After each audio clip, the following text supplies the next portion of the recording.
once the economy recovers, or if their economy recovers, we're headed towards, direct to consumer anyway.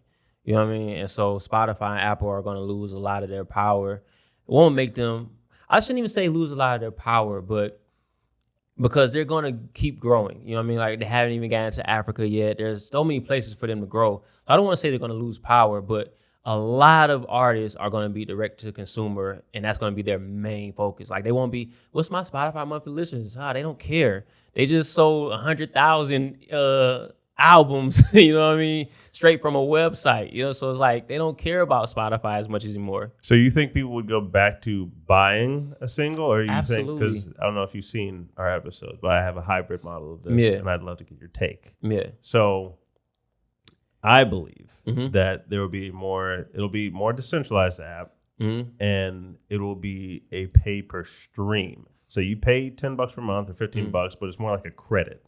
So you have $15 worth of credit to spend on music this month. I get it. Yes. I get it. So it would be like if I have I set the price per my stream. So if I want to have, like the movie industry does, of a windowing concept, meaning I come out in theaters first. Yeah. And if you want to go see this, you need to go to the theater. If you want to listen to my album on the first week, that's like Kanye should have done, which we talked about on our podcast. Then this is going to be 5 cents per stream, because this is my art, and I'm valuing my art at my price. I like that. And then the next, let's say they do that for 2 weeks or whatever, like the movie industry does. Next 2 weeks, okay, like all the hyper fans, they got to hear this. And go down to two cents a stream, and then after that, all right, this is 1 cent a stream. You guys just play it. So, and if you're an indie artist, obviously you can't charge 5 cents per stream. You could, but not as many people are going to hit the button. So there'd be like a disclaimer that the app would say, play all songs 1 cent and below, or 2 cents and below. And then if it is a song that's like 5 cents, and you hit the play button, and be like, all right, are you sure you want to play this? Like, yeah, I'll play this because at the 5 cents. I'm not gonna lie, this feels like I'm paying for air. It feels like I'm paying for water, which I do a lot. I spend a lot of money on water every week. But you already pay for streaming. But I'm not saying that it's wrong. I'm just saying that that's what it feels like, and I'm also not saying that it won't work. It probably will. You know what I mean? But it gives me that. And that's cool. I pay a lot of money for water. It just is what it is. You know what I mean? So I get it. But I don't know how the structure will be. But I know that, yes, these people want to support their artists. You know what I mean? And now, with crypto and all that, you're probably going to be able to be invested into them more so than just supporting. Yep. You know what I mean? So it's a win-win across the board. So I know the crypto is just down right now, so people aren't too concerned with it. But it'll bounce back. And when it does, you'll see the rise of the direct-to-consumer. You know what I mean? That's definitely coming. Yeah.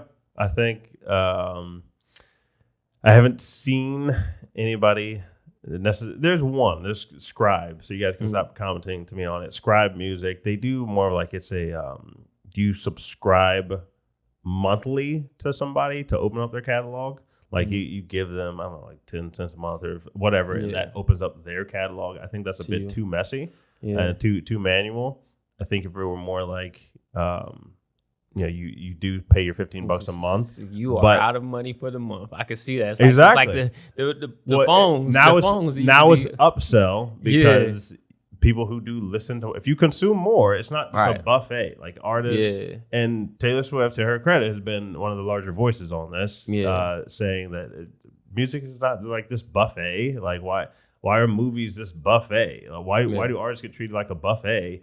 And you go somewhere else for all your supplies and materials, and the changes are coming, man. I know it. Music should not be this buffet thing. Like if you want to pay more to listen to a bunch more music, if you want to pay $30 a month to listen to a bunch more music, fine. If somebody just wants to pay $10, that's fine for them. Like they can do that, but that would be like us all having, like, Netflix is the only place that you can go and no matter how many movies you watch, then it's all on this one thing. Like, no, Netflix can have their content. If I want to pay for that, then I'll pay for that. And then if I want to watch Hulu stuff or HBO Max or whatever, or Apple TV, I can pay for their stuff, but it's not just going to be this one huge buffet.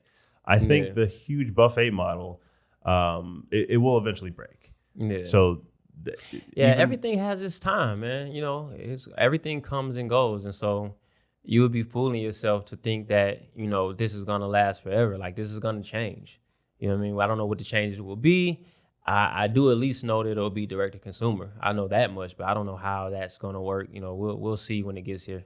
Yeah, It's coming though. I agree. Yeah.